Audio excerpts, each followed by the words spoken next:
So tell me about this trip that you took with your daughter. Yeah, so about 11 years ago, she came home from school and said she wanted to go on this mission trip to the Brazilian Amazon.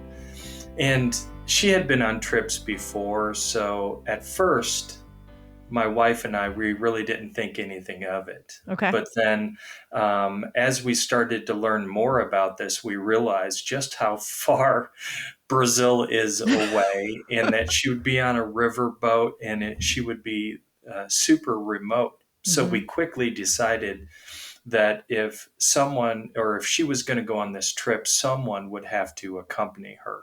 Okay. And that became my job. So we boarded a plane in Dallas, flew into Manaus, Brazil, and shortly after landing, we were ushered over to the Amazon River, and right there in Manaus, Brazil, and we boarded a riverboat, an open air riverboat, at about like 11 p.m. And we started a trek with about 14 of us. That was an 18-hour open air boat ride into the Amazon basin. 18 hours? Yeah, and that's close. And most of the trips we make into the Amazon now will go 50, 55 hours one way. Because we're Wow. wanting to reach people that haven't been reached before. So this first trip, though, I'm like you, Allie. I thought, Like, oh my okay. goodness, what I've am I been going to on do on a long boat haul for 18 flights, hours? but I can't even imagine. It- Okay, so 18 hours on an open air boat. yeah. So imagine this part, Allie. You're on an open air boat. You're thinking, oh, we're going to have cabins, right? We're on a boat. No, you sleep in hammocks in the open air, as in, I mean, we're sleeping in 100-degree, 100% humidity, Amazon weather, going through a riverboat through torrential storms because we're in the middle of a rainforest.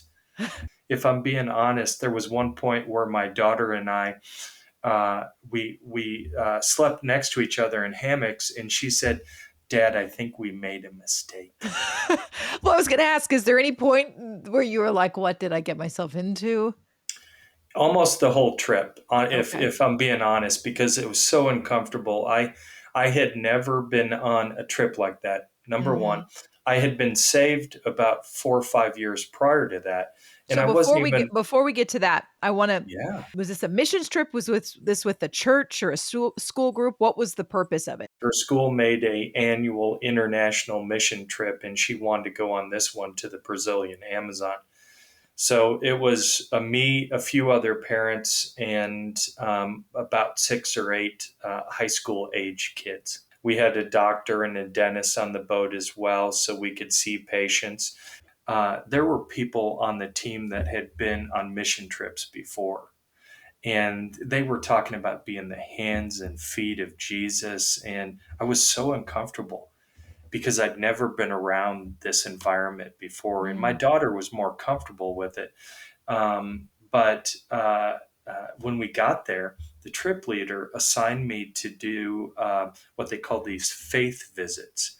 And we went door to door in the village telling people about what we were going to be doing in their village that day. And then we Mm. prayed over them. And so for the first 3 days of this trip, that's all I did. And we went into people's homes, but I was so uncomfortable, Allie, that I prayed, but I prayed nobody would talk to me Mm. because it was so far out of my comfort level that I just didn't know what to do. So there was many points of that trip where I seriously questioned the judgment. But in the beginning, I only went to bring my daughter home. That was my Yeah. sole job. I Right. didn't go because I had really a love or compassion for the Brazilian people. Hmm. I just went to bring my kid home. Right. What was your faith like at that time? Obviously, you were in church. What was your faith strong?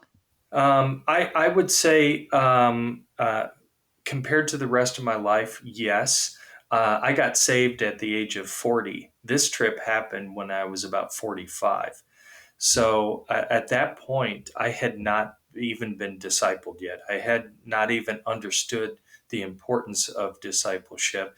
I Yeah. was attending church and I was trying to read and immerse myself in as much of God's word as I could at that point. But I would say it was still a stretch for me to understand the magnitude of what I was witnessing. Yeah. So there comes a point in the trip where somebody hands you a cup of water.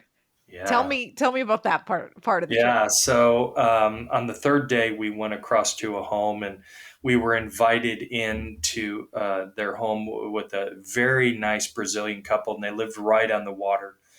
And this Brazilian woman looks at me, and I'm this giant, sweaty American, and she said, "Are you thirsty?" And I'm like, yes, I'm thirsty. And honestly, at this point, I don't know anything about a world water crisis. I don't know that people have to drink out of a river. And I've lived a privileged life where if I was thirsty, I just went and got a bottle of water. Yeah. Or I went to my refrigerator and filled up the my cup from the Mhm. filter. And so I half expect this woman that's in the Amazon that asked me if I was thirsty to go into her refrigerator that didn't exist and Right. get me a bottle of water that didn't exist. So as I'm watching this woman, after I said I was thirsty, she goes into her kitchen and she gathers two cups, and they were mismatched and they were cracked. And I watch her walk outside and I'm thinking, what is she doing? There's no refrigerator or water dispenser outside. And she walks into this little dock area and she bends down and dips two cups of water from the river. And again, I'm standing in the doorway thinking, what is she doing? I'm not going to drink that. Hmm. And sure enough, she comes in and hands one cup to me and one cup to my interpreter, Nelson. So Wow. there's these points in life where you have to make a really quick decision, right? Yeah. And on one hand, drink this dirty water, spend the rest of the trip in the bathroom. Or the other hand, I just told this lady how thirsty I was, and potentially she's going to be offended if I don't drink the water. Hmm. So I'm sitting here holding this glass of water, pondering, what do I do with this? And I look over at my interpreter, Nelson, and he's got his hand kind of under his elbow so she can't see. And he's waving his finger saying no. And he's saying, don't drink that. So I waited until she turned around and I poured that water back out. So Yeah. at this point, I realized a couple things. I realized number one, this is all the water they have access to. They gave me what they had. And I realized that there are people that actually drink from a river. Mhm. Now, at the same time, I realized I couldn't drink it. And what am I going to do with this glass of water? So, prior to this day, I will tell you, I had never been in the business of hearing God's voice. It just wasn't my thing. And in fact, if I'm being completely transparent, I will tell you when I heard people say, well, God spoke to me, I'd be like, really? Come on. Yeah. And, but as I'm holding this glass of water, Allie, it was super clear. I heard two words and I heard help them, Hmm. but it came with no other instruction. It was help them. And so I don't know what help them means. And at that point, I was trying to figure out who said it. I literally remember turning around, looking, seeing who else was there that said that. Wow. So we leave there that day, and I've got this help them on my heart. I don't know what help them is. Am I supposed to give them money? Am I supposed to hug them? What does that mean? And so get back to the United States with this burden of help them and that experience of seeing people without hope that were drinking directly from this river and seeing people that were far from God and started trying to understand what does help them mean. Okay, so you get back to the US, you accomplished the mission of getting your daughter safely back Yeah. home, which was what you had set out to do. but there was a new mission that was taking shape in your heart. Yeah, and to be honest, I don't at that point, I didn't know anything about ministry, about Mhm. mission work. I was a business guy. I was a business consultant for 35 years, and I was barely involved with the church at that point. Remember, I'm trying to work through my own faith journey as well. So I start trying to figure out what has helped them mean, and I thought surely it has to have something to do with clean water. And I start researching the world water crisis and find out that 785 million people lack access to the thing that I've taken for granted most of my life, and that is Yes. clean, safe drinking water. And I also, in the research, find out that it's the number one cause in mortality in children under the age of 5. And Mm. every day, 700 kids perish from something that's solvable. And so at this point, I realized, oh my gosh, this has to have something to do with water. And I thought, well, maybe I'm just supposed to drill a well, go down there, help these people, maybe go down once a year and just make myself feel good. I had no idea what this was. So Mhm. start trying to make myself an expert in all things water. I looked at wells, and a well in the Amazon is not a great option, mainly just because the water table is so high. And if the well gets flooded, then it gets contaminated, and we're back to square one. Mhm. So I start researching water filters, and there's hundreds of great water filters, but many of them are highly technical, very expensive, almost require an engineer to run it. So I found a filter at REI, a local camping supply store, Yeah. and it's called Sawyer, and it's made in Safety Harbor, Florida. And I bought a few of these, brought them home, and then started reading on them, looked at the lab testing. And then I told my wife one day, I said, hey, if we're going to potentially bring these back to the Amazon, we're going to have to test them and know that they work. And my wife's a nurse at that point, and she's like, well, what do you mean? And I said, well, I want to have our family drink from the local lake here for a week and see if everything's okay. And she's like, what? And so at the end of that discussion, it was basically like, well, if the kids get sick, it's on you. Oh boy. No So pressure. we run through this experiment. The kids thought it was fun. We went and got dirty lake water and we drank from it all week long. And by the end of the week, Allie, we could not tell the difference between dirty lake water and bottled water that we bought that was delivered to our house if it was at the same temperature. We couldn't taste any difference. And we all lived, we all survived, nobody got sick. So, experiment passed. Wow. So how does the little, how did the filter The work? filter work? Yeah. So it's made from kidney dialysis technology. So inside the filter is a series of what looks like spaghetti, almost in a way, or threads. And these threads are membranes.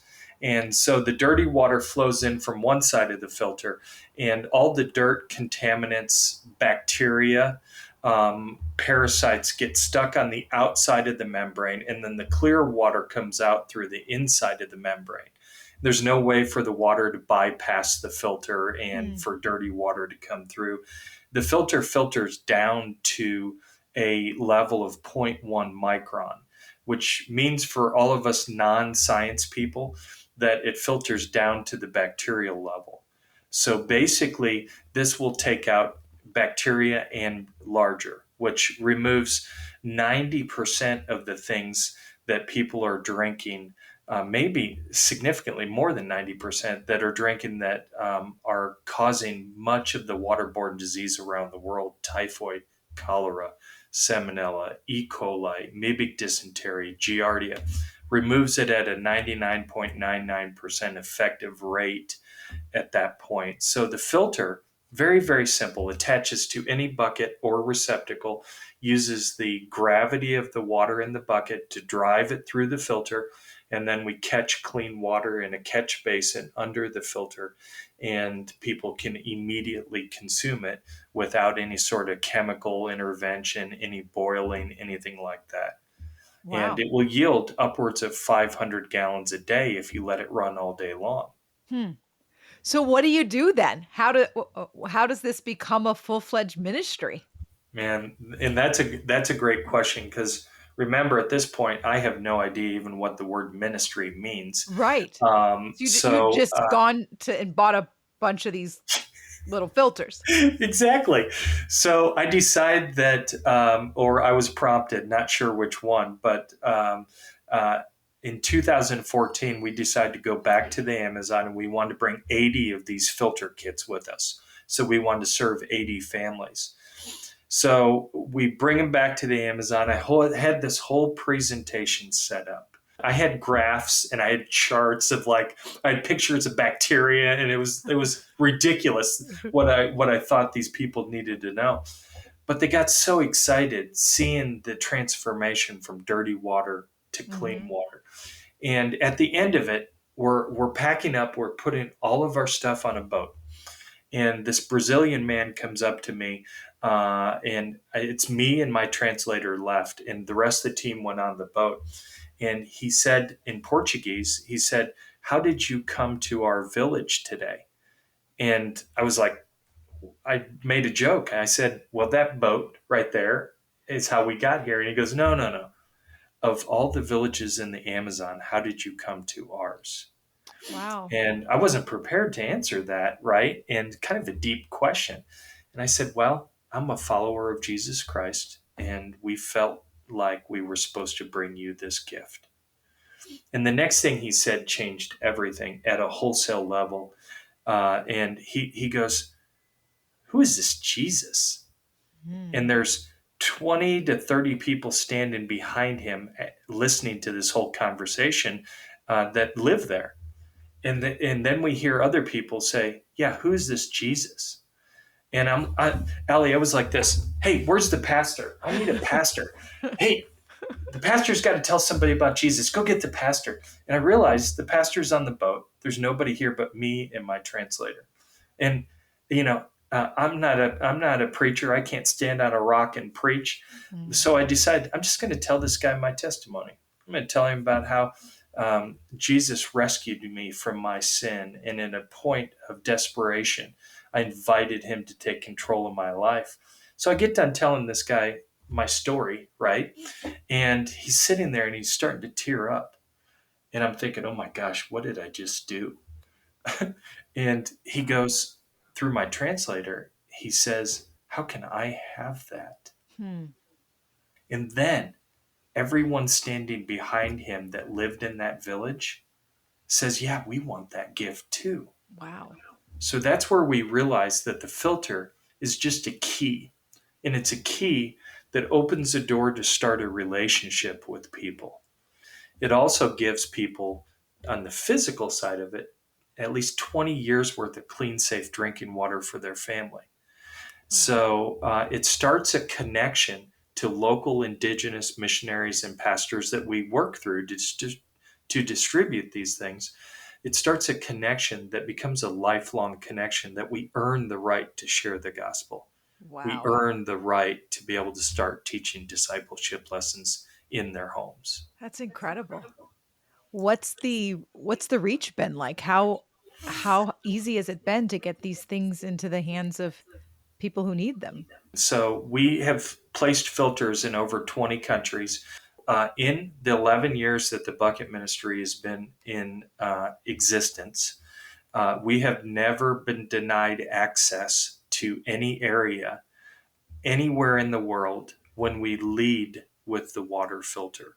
So in the last 11 years, we've served over 1 million people hope of clean water for over 20 years and the gospel of Jesus Christ. Wow. And we're just a tiny little organization. We're just getting started, I think. How have you changed? Oh, The man. From the man who stood there on that trip as a chaperone and was awkwardly handed a cup of water that he didn't know what to do with. How are you different now 11 years later? I think I have grown closer to the Lord through Mhm. this work, because for many of us, we come to faith, and if we're dedicated enough, we engage ourselves with a church and start to be discipled. But for many of us, we don't get to see miracles, physical miracles. And because of this work, Allie, I get to see things that other people don't. Yeah. And so I will tell you, my faith, maybe before, my faith was on a slow trajectory, right? Mhm. And I think now my faith is growing at such a level that I don't think it would have ever done that if not for being allowed to be part of this work where God was already working. All I did is join him. You said you recently, just a couple months ago, got an opportunity to meet that woman again who had handed you the cup of water. Tell me about that. So for years, I've been praying that we could find that original house, because in the Amazon, it's a little bit like a needle in a haystack. And I thought, 11 years later, these people don't even live there anymore. So I have a dear friend that's now our director of missions in Brazil, that was my interpreter in that house 11 years ago. He's been with me ever since. And I asked him, I said, I'd like you to go back and see if you can find that couple.